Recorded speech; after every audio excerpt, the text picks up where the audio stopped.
আজকে আমরা R15 S model এর পিস্টন সিলিন্ডার সেটিং করব। তো প্রথমে আমরা পিস্টনটাকে বসিয়ে পিস্টনটার রিংগুলো বসাবো। আমাদের রিং বসানোর সিস্টেম হচ্ছে গিয়ে এখানে যে ডট আছে এই ডটে যাবে আমাদের অয়েল রিংটা যাবে, তারপরে যাবে আমাদের অয়েল রিং দুটো। আমরা এটাকে মার্কিং করে নেব। এটা যাবে আপনার হচ্ছে গিয়ে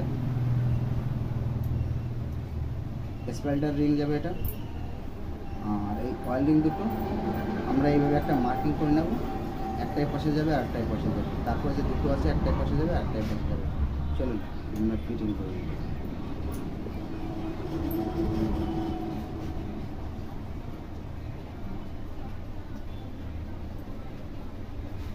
ভয়েসগুলো দেবো পরে কেটে, ঠিক আছে? কিন্তু এখন এইটুকু বললাম যাতে আমার ওখানে মুখটা নাড়াতে সুবিধা হয়।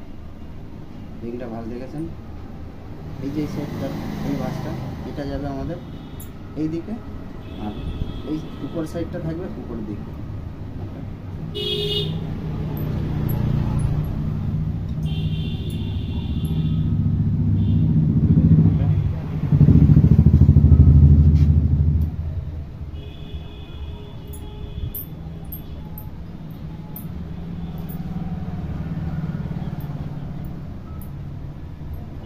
অ্যাকচুয়ালি আমরা এই পিস্টন রিং সেটিং করার পরে যখন আমরা ইঞ্জিনে বসিয়ে দেব তখন আমরা কেউই জানতে পারবো না এই রিংটা চলতে চলতে গ্রুপটা কোন দিকে ঘুরে যাচ্ছে।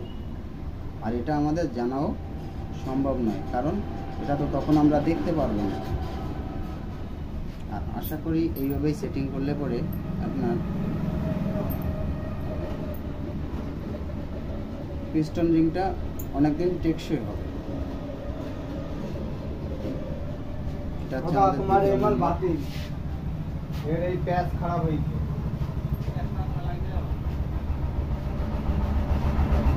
কোনটা প্যাচ খারাপ হয়ে দুটো সাইড দিয়ে একটা 10 নাম্বার প্যাচ ঝালাই করে নেবে।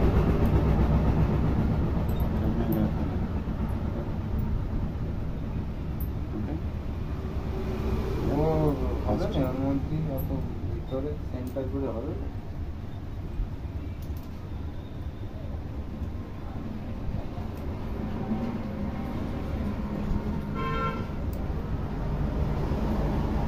ওকে, আমাদের পিস্টন সেটিং হয়ে গেছে। এখন আমরা সিলিন্ডার ফিটিং করব। বন্ধ করব।